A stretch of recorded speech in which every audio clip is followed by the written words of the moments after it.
a place known as the Bronx.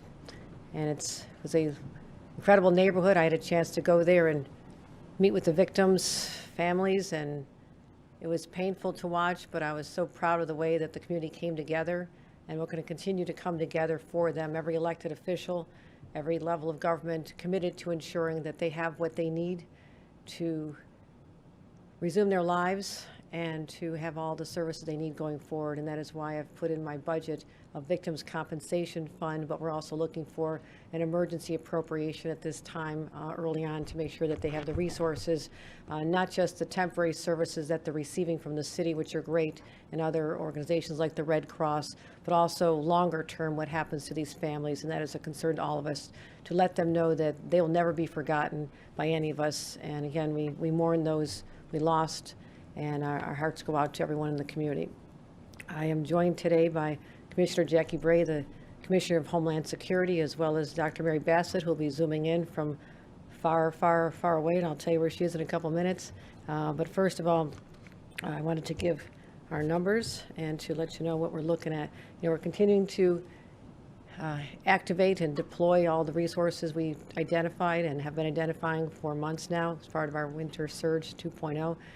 Vaccinations, boosters, testing, all widely available. And so the main objective, as you all know, is to make sure that our hospitals do not become overrun, and we'll talk about what we're doing with that. But let's look at the numbers. Yes, that is actually going downward.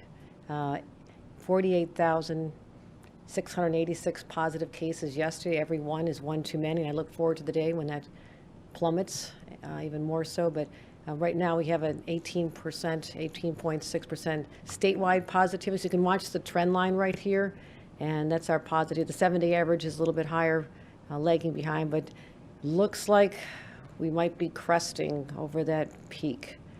There's cases are slowing down. The rate of increase is slowing down, but they're still high. But we are not at the end. But I wanted to say that this is, to me, a glimmer of hope in a time when we desperately need that. So let's look at the cases by region, though, because as we've seen throughout this entire pandemic, there are areas that lag behind others. New York City is starting to plateau even more so right now. The 7-day average reflects that. But take a look at the other numbers. You still see increases in the southern tier, the capital region, Western New York, a little bit of a dip there. So these are areas of concern for us, and I'll be talking about especially what that looks like and why we're taking some steps to address that as well. But as far as New York City, that has been a plateauing in a sense that we hope will continue, then start dropping quickly. We had 12,540 New Yorkers hospitalized yesterday, though, and we lost 160 of our fellow citizens here in the great state of New York, and that is very it's a sad number to have to report every day. But hospitalizations, as we've seen from the beginning, continue to lag behind where the cases are. People don't get the case and end up in the hospital the next day.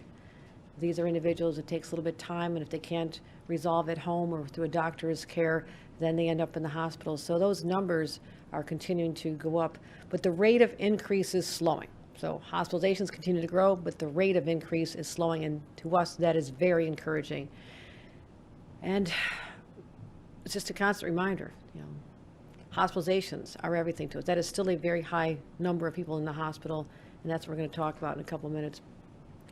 We want to make sure that people see that this trend, these are COVID-19 patients hospitalized per 100,000. It is still putting too much stress on our hospitals. I showed you a couple days ago the variance in individuals in upstate and downstate hospitals that continues to exist.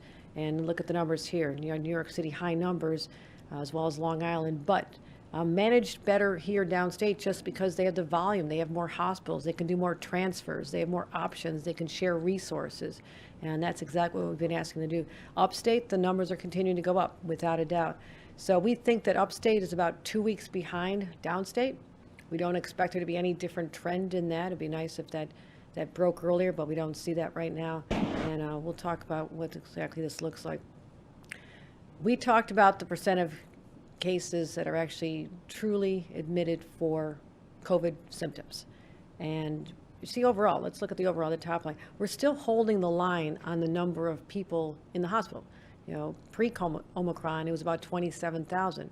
Right now, it's 27,000. So hospital volume is still about the same. So we've not seen a spike in that. But if you see statewide, we can see that about half of them are COVID. 43% are COVID in some parts of the state, including statewide here.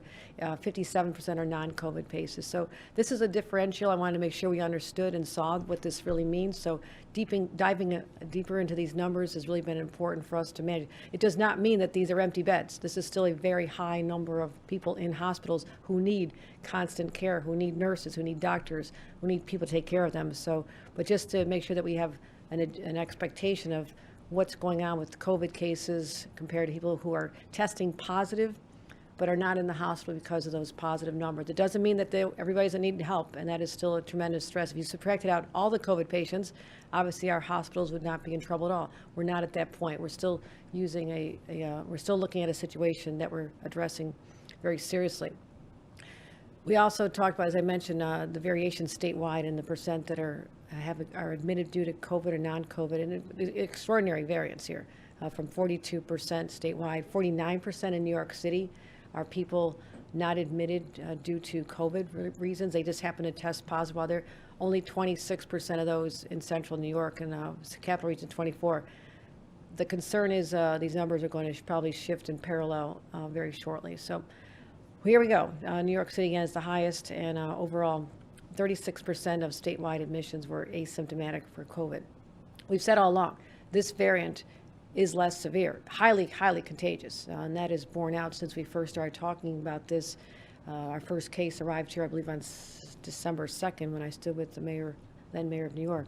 So hospital capacity is a concern of ours because what's happening is we have regions where vaccination rates are not what they should be, infection rates are going up, and the hospital systems are overtaxed. And what you see in red here, Finger Lakes, Central New York, Mohawk Valley, these are areas we've identified overwhelmed hospitals. Now, we've talked about how we used our emergency powers to see selective surgeries in the areas where anywhere a hospital fell below 10% capacity. That's what we did. Sometimes it was 30, 32, 35, dropped down to 21. But what we see now is that we have to take another shift because we have to create regional infrastructure, regional capacity.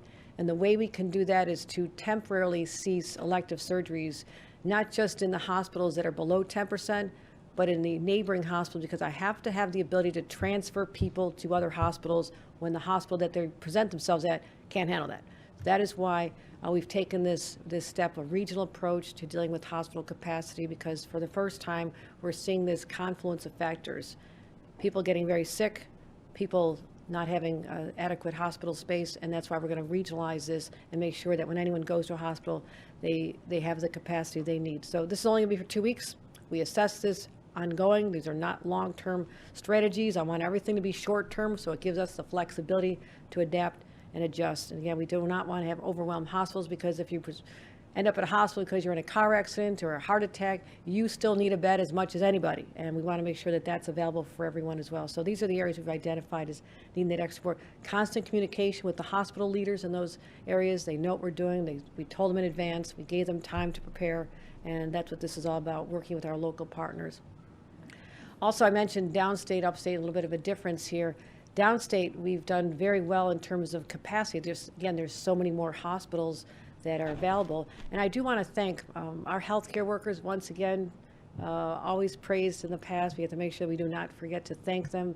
They are exhausted. I spoke about what they're going through in my state address just less than a week ago. We know what they're going through, but also the hospitals themselves. And I want to thank the leaders of hospitals like Northwell, Montefiore, NYU, and NYU Presbyterian, as well as Mount Sinai. They answered our call for help. I said, we need more help with capacity. Can you take patients from our overtaxed hospitals in the region? And they have stepped up, and I want to give them special recognition for what they're doing to help manage this crisis. It's the collaboration, which is incredible, and we should not take for granted. So the other way we can help our hospitals, mentioned this before, but let's put an exclamation point on this. Please don't go to the emergency room to get a test. 20% of people at an ER, 20%. And I ask a question, what's happening at the ERs? We now research, we ask questions, we press. 20% are there simply to get a test. So we've deployed testing vans in the parking lots so we can intercept them before they end up going into the hospital. And making our overworked emergency room teams have to deal with something that does not require admission. And we have a lot of locations. There's 2,000 locations across the state to get tests. So please do not go to an emergency room, and you'll hear more about how we're deploying resources when I turn it over to the commissioner in a couple minutes. Vaccination update. Okay, now what we're doing, we're trying to get people to get that second dose. Great number, probably nation leading in terms of people getting the 1 dose. Why aren't you getting the second dose? I keep asking this question. What are you waiting for? You overcame whatever objections you may have had. You got that first dose. That's great. But with this variant, doesn't have the effect. Does not have the effect to protect you. You have to get that second dose. You have to get boosted. So I'm going to keep pressing on those numbers as well. What have we done? We've sent over 763,000 text reminders. We've sent out 2.4 million robocall reminders. So please don't block us. It's us because we care about you. We want to make sure you're doing the right thing. And we've actually had some very significant progress in getting the 12 to 17-year-olds vaccinated since the school year started. You can see the numbers there. In September, we really made a push, and now we have 77% have had their first dose. Moms and dads, make sure they get that second dose, and we have 67% already completed. So those numbers should continue to improve as well. This is the armor we need to wrap our children in as they go off to school and go off to play with their friends and engage in after-school activities and sports. So we've been talking about this for a long time, but I want to make sure you have a snapshot of what we're doing here. So part of this was to make sure that when kids went back to school after this vacation, that they had plenty of opportunities to be vaxxed for school. 235 vax sites statewide over a 12-week period. TV digital ads, you can see some of the ads we put out there, some of the visits we've made, some of the efforts. So this has been ongoing, it's been sustained. And we also have activity-free rides to, we've offered all sorts of promotions, a free ride to SUNY and CUNY, that was incredible. Ski packages, the Rockettes, we've been trying to find creative ways to get people, and the numbers have been going up. So we need to continue getting more people. So this is so important because, as you heard from Dr. Bassett on Friday, we are concerned about the rise in pediatric hospitalizations. One important finding, though, and I say this every time, and I'm going to keep saying it because it's that important. 91% of 5 to 11-year-olds newly admitted to hospitals are unvaccinated. Doesn't have to be that way. Unnecessary, preventable, and that's what we're going to keep talking about, is how to make sure that we get our kids protected. So today we're launching a new Vax for Kids initiative campaign, and you can see Dr. Bassett there. She'll be starring in a new ad, encouraging parents and guardians to get their kids vaccinated. It's safe, it's free, and it protects even the younger siblings who are not eligible. This is important. Get the older siblings vaccinated so the children who are not eligible yet, 5 and under, are protected as well. And so we're going to show you an ad right now, and you'll see what we're up to. Hi, I'm Dr. Mary Bassett. As the state's health commissioner, a medical doctor, mother, grandmother, I urge parents to vaccinate their 5 to 11-year-olds against COVID-19 as soon as possible. We are seeing an alarming increase in the number of children sick and hospitalized due to the Omicron variant. Vaccination is simply the best way to protect them. For decades, vaccines have kept our children safe from dangerous and deadly infections. They are one of the greatest public health success stories. Schedule your child's free vaccine or contact their healthcare provider today, and please don't forget to wear a mask. Learn more at ny.gov/vaxforkids. Okay, you'll see that all over. We're going to continue different ways through social media and television ads to make sure that we have the message out there. The message is out there. I just want to take a moment, first of all, as we've seen what's been happening in other parts of our nation with respect to schools. I am so proud of our teachers here in the state of New York. It's been so hard on them. They struggled to learning. They made all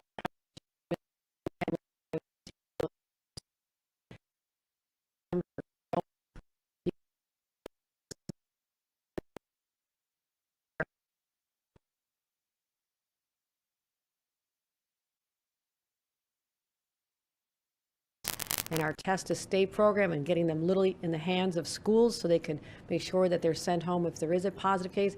And they all put our children first. I just want to give a shout out to our teachers, and we don't take them for granted.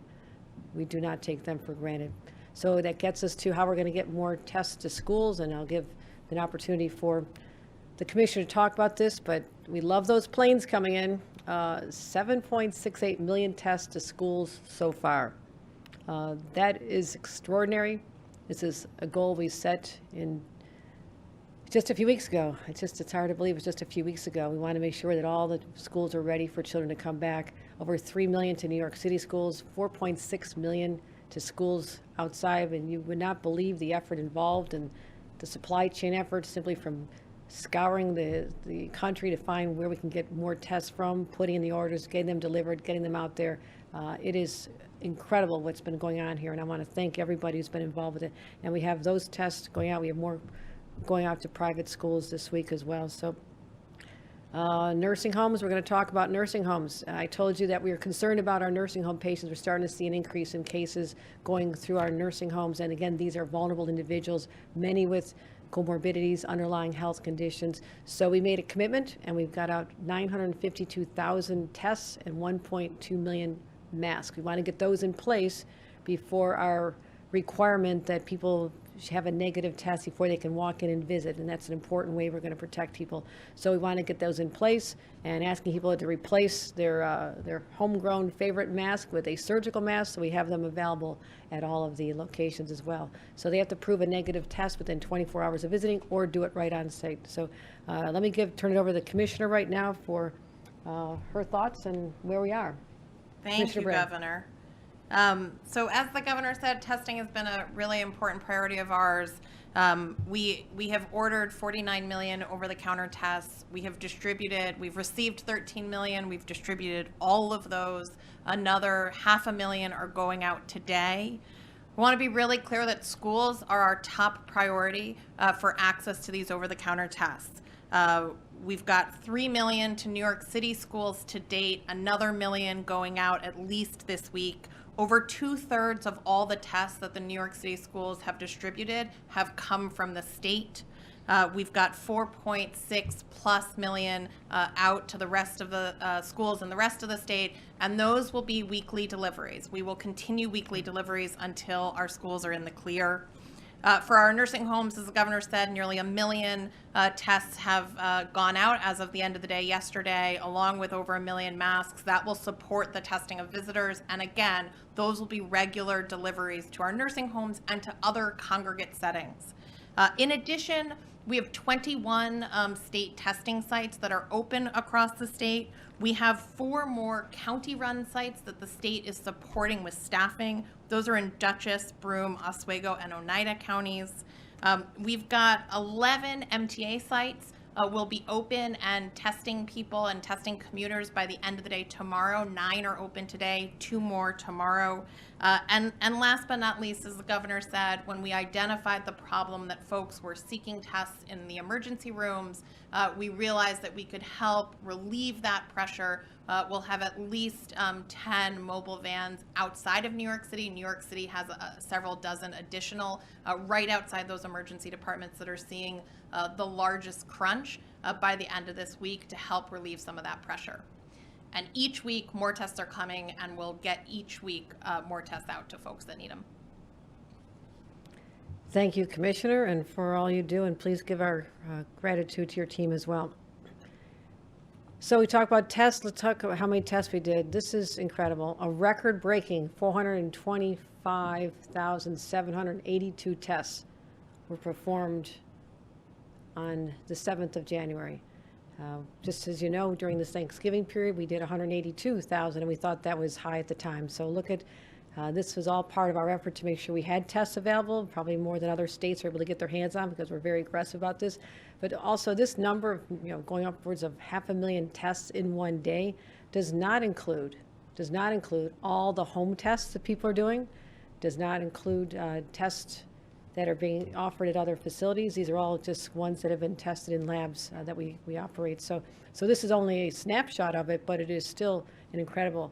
We have more tests per 100,000 than any other big state, according to the CDC, and that's something we're proud of here.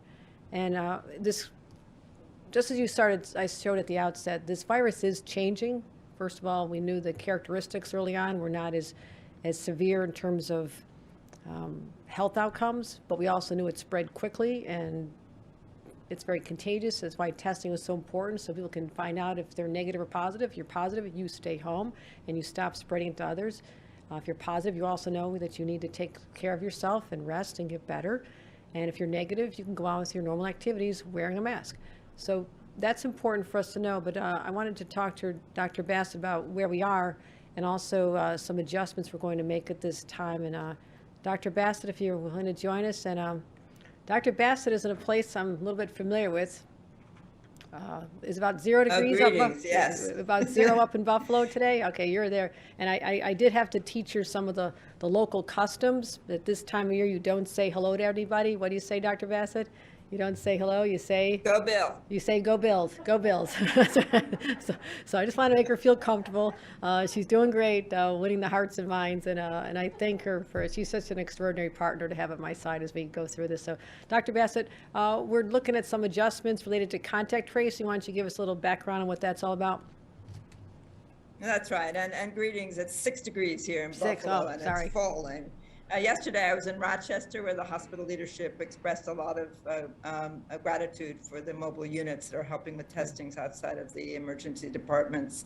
So I'm talking today about contact tracing and the fact that we are changing our approach to contact tracing because of the winter surge. As everyone knows, the numbers of people who've tested positive has been setting records across our state, across the nation, around the world. Even with the welcome numbers today, we are up fourfold higher than we were in terms of the number of positive tests back in the beginning of December. Omicron is very contagious. It has a very short incubation period. And as we've been discussing today, many more people are being tested. So the result is a very large number of people who've tested positive, a very short window for intervention to disrupt transmission, which is the purpose of contact tracing, and break transmission chains. So for all of these reasons, we've been talking with local and county health departments about how we need to leave more flexibility for what happens when someone tests positive or has been exposed to someone who tested positive. And we're moving to more self-management when a person has either tested positive or been exposed to someone who tested positive, and less active outreach by departments. Our guidance remains aligned with the CDC.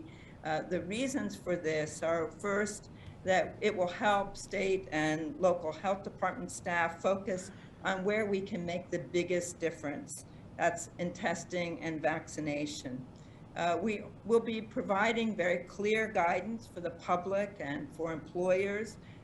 We will be launching a website tomorrow. The website will be ny.gov/isolation or ny.gov/quarantine. And on it, we will have attestation forms that can be used by people who have either been quarantined or isolated for their employers. We're going live with this change on Wednesday morning. We'll be providing question and answer information, frequently asked questions. The big change for New Yorkers is that if you test positive, you should no longer expect a call from your health department. You should instead follow the isolation and quarantine guidance that will be made public tomorrow, and go to our website to get more information on the isolation and quarantine, things that you need to do to protect yourself, to avoid transmitting to others, and to stay healthy. So again, these will all be available tomorrow morning. And back to you, Governor. Thank you. Thank you, Commissioner, and bundle up. So it's great to hear that. Just to reinforce that based on CDC guidance, we are going to be allowing counties to decide if they want to contact trace. We'll leave that optional for them. It's not a requirement. It's just saying that they're not obligated to do it anymore. Should they decide to continue, they're more than welcome to, but this is in response to their request, given that we have 12,000 new cases a day. It is almost impossible to do contact tracing the way we have been in the past. And so people everybody knows somebody who's had it, themselves, close family, friends, and so it spreads it spreads throughout the community in a way that it doesn't make sense to tie up the resources of the local public health departments who'd rather be giving out vaccinations and testing so they can move on to other responsibilities. So I just wanted to say, wrap it up. You know, it was a good trend at the beginning of this conversation. I just want to keep you posted on what we're up to. And we have the tools, the vaccination, the boosters, wearing the better masks. If you're not feeling well, please stay home, watch some football, watch some whatever you want to watch, but just be safe. We're asking all New Yorkers. We're getting through this. We are absolutely getting through this. It feels good to not see that upward spike that just dominated all of our slides for such a long time, but this is a very positive trend that we're seeing, and I look forward to to let the public know when we can start rolling back mandates and requirements that were put in place, all in anticipation of this, all to protect people, and we know that those efforts work. So thank you very much, and at this time, if there's any questions. Dick? I just want to ask, do you support, given everything that's going on, an option for people, government workers, to work remotely for the time being? I know there's a piece of legislation before both houses. I'm asking you less about the merits of that particular bill and more generally, are you open to that idea of having a remote option? Well, let's talk about why you need a remote option. It's basically because you're not able to go into a workplace safely. And if you test positive, you should not be going into work. But now that we have ability to be widespread testing, we didn't have, just think about we were not that long ago. No one could get their hand on a test. They didn't even have home tests. They didn't have any way to measure. And the safer thing was to, yes, bunker down and stay home. Different dynamic right now. So yes, if you have a positive case, you should and you must stay home, get better. And if you don't show symptoms after 5 days, no temperature in 72 hours, come on back to work. But I also believe that we are trying very hard to manage this as well as keeping our economy open, which has been my priority from the beginning. Since day one, I'm protecting the public health and the health of the economy. And when people look back at this time, they will note that we achieved both those objectives in that we had no shutdowns. We were able to keep people going to work, going to restaurants, going to places, with all the enhancements and protection we put in place to build in to keep them safe. And that's why we've been able to not shutter restaurants, hotels, businesses, and that's important in small retail. So my preference, and we'll follow, obviously if there's legislation, I'll look at it, as I always do, with an eye toward what's best for New Yorkers. But my view is that remote work is, it's up to individual employers if that works better for them, but it should not be a requirement. Hazel wants me to remind you that I lived in Buffalo for 5 years, so I want to put that on the record. All right. Delaware and West Ferry. Oh, that's a great area. Great area. Loved it. Elmwood area. My question is about the mask mandate, which you extended in your winter surge to, I believe, February 2nd. Based on what you're seeing now, which is that cases are heading down, but hospitalizations still heading up, do you see a trajectory which would allow you to lift the mask mandate on February 2nd, or should businesses prepare for that to extend further? I'm going to buy a little more time on this, Andrew. This trend is brand new. I have to make sure that it holds, first of all, and I expect it will, but I'm not going to be guessing in this business. I go by the true numbers, the metrics, the experts. So given that we still have a couple of more weeks, businesses should continue to enforce this through the month, and we'll be giving them guidance, and it won't be real far in advance. I need the luxury of time to make sure that we're doing the right. I am so looking forward to, just so you know personally, to lift all these restrictions that were put in place for the right reasons. But I know there'll come a time, and we will not be the last ones. We're going to be very thoughtful about this. We'll make sure we do this, and I'm looking forward to giving those announcements in the near future. So yes, if I didn't see this trend, I'd be saying not going to happen that soon. I just don't know based on what I'm seeing today, but it is a positive trend. Is there kind of a data point that you look at it and you say, when we reach this point, either the mask mandate or the other restrictions can be lifted, and based on the projections, do you have any sense how long that'll take? That's a good question, Peter, and this is what we talk about every single morning. We're having these conversations with Dr. Bassett and a large team of people that I'm using as advisors. I don't have a date And as far as metrics, last fall, we were in a very good place. New York City had a 1% infection rate, literally for weeks and weeks. Upstate was higher. We were very anxious when Buffalo popped at 10%, and those seemed like the good old days. We could not have foreseen, the scale that this virus has swept the state. Well, what we'll do is we'll talk about regional differences, because clearly what the trends are showing is that downstate looks like it'll be improving. It is improving at a faster rate. So again, I have been very flexible. I have tried not to have statewide requirements unless there was a statewide purpose. So if we start seeing other areas in a different situation earlier, and it's sustained, and that's the main word, it's sustained, we can make regional variations in when we can lift these. And that's important. People need to know there is an end in sight. And I'm so looking forward to the day when I can tell them that the end of anything that we've had to institute to protect people's health, but also the economy, again, having vaccination and mask requirements allowed us to keep the businesses open, allowed us to say you can keep having customers come in, you can keep having your employees if you follow these common sense safety measures. So I don't have a metric that I'm going to say bingo. I'm going to know it when I see it, because I'm going to be talking to the experts, and we'll know, because there's no textbook written on how to deal with a pandemic or Omicron or Delta, anything we've seen. They've been all wildly different in how they've descended on the state, but also how they resolve very differently. We're looking forward, if we start seeing this go down, we're going to be talking about some dates, just not yet today. Juliette? Yes, there was another variant identified, I believe, in France. Any information on the seriousness of that, or whether it's here, or whether we see something else on the horizon? Dr. Bassett, do you want to take the question about the variant that's in France? Sure. Yes. What we have on the variants in New York State is that it's all Omicron, pretty much. The variants downstate have been 95% Omicron or more, and upstate it's now up that high as well, over 90% the Omicron variant, although there still is some Delta. We have not identified the variant that has been reported from France. We've not seen any of the variants from France. It's still Omicron. Yeah, yes. But watching it closely. Again, Omicron was first given its name November 26th, the day we instituted an executive order to give us flexibility in mostly purchasing acquisitions. We can be ready for whatever comes our way, and that's why we have so much capacity right now with respect to masks and test kits. So that's what we instituted. I know it didn't come here to New York State until December 2nd, and look how quickly it spreads. So we watch these trends. We watch them very closely. All right, thank you, everyone.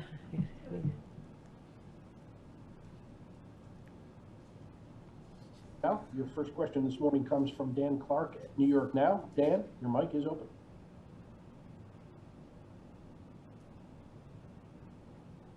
Go ahead and open your mic, Dan. Hey, Governor, can you hear me? Yes, I can, Dan. How are you? I'm good. How are you? Great. So at the end of the week, the state's eviction moratorium is going to expire. I'm wondering if you've had any conversations with the legislature on a possible extension to that. I know that we haven't gotten the money for rent relief that we were hoping to get from the federal government as of now. Well, let me just take us back a little bit. Across the nation, the eviction moratorium expired early September. And in my early days as governor, the first week, I believe, I convened the legislature in an extraordinary session to assess where we were in New York as certainly the hardest hit state during this entire pandemic. And we talked about giving people a little more breathing room, giving them just a little more relief on a short-term basis. And that went all the way till January 15th. And so that was something no other state has done to my knowledge.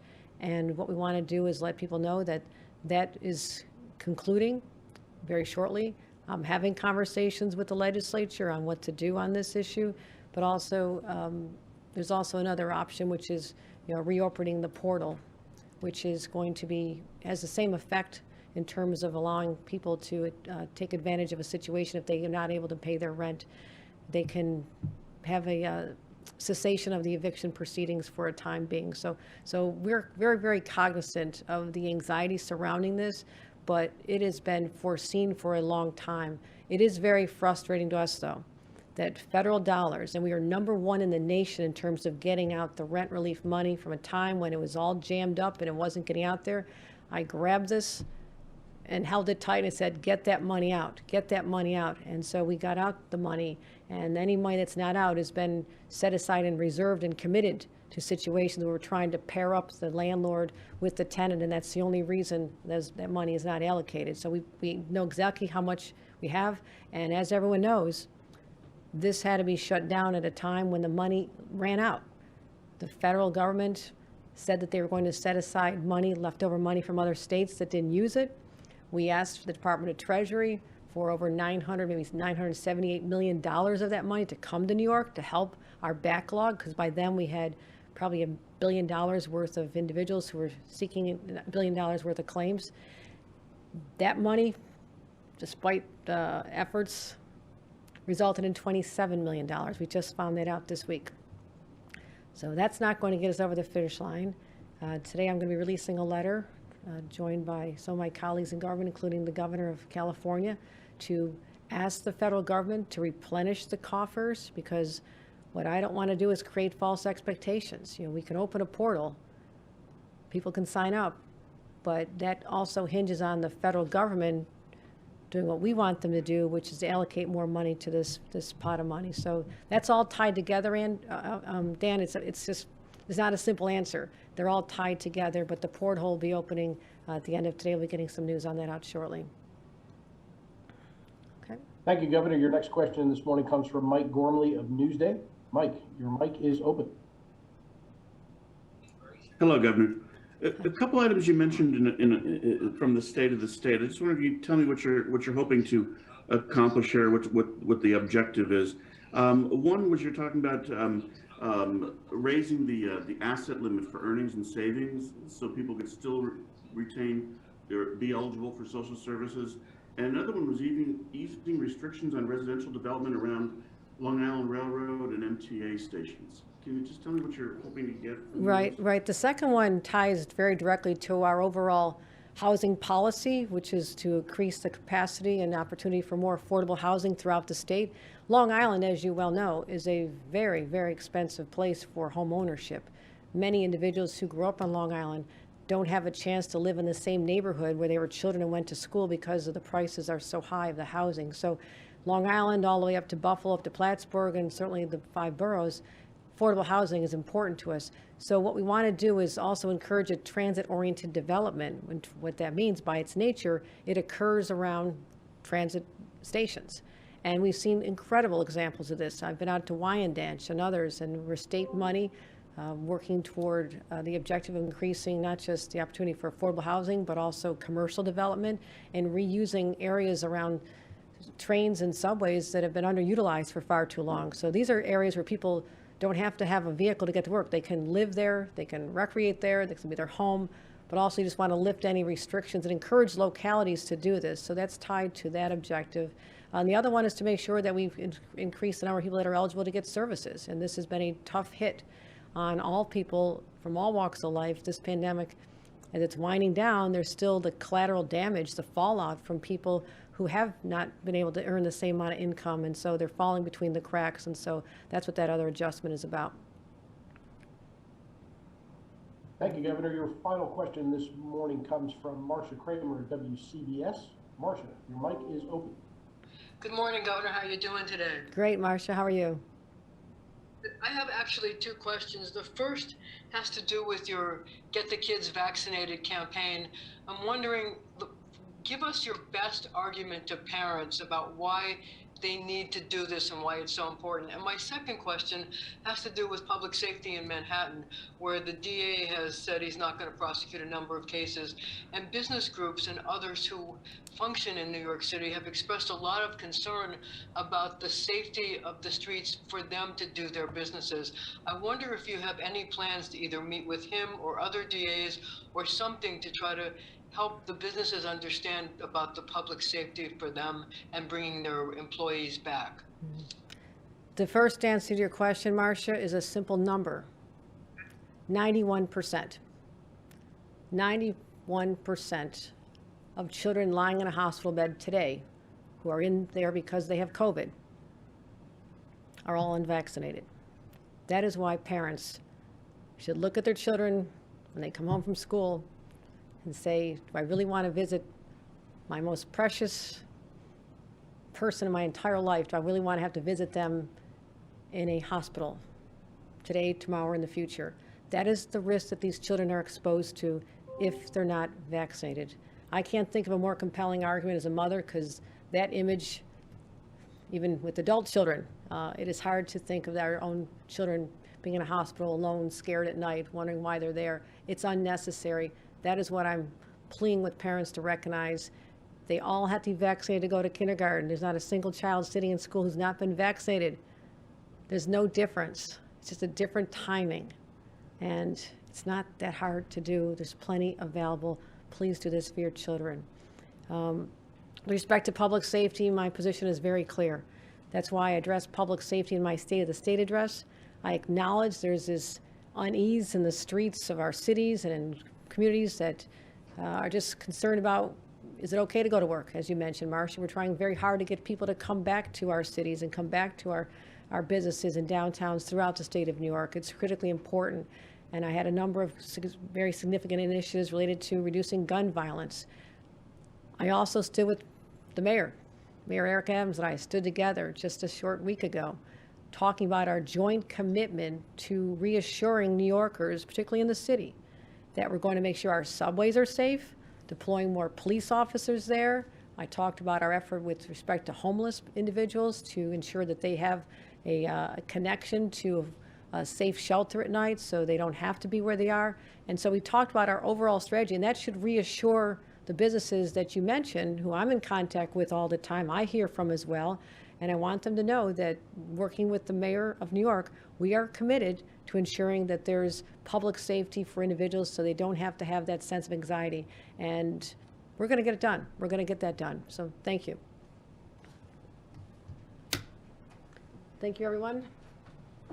See you next time.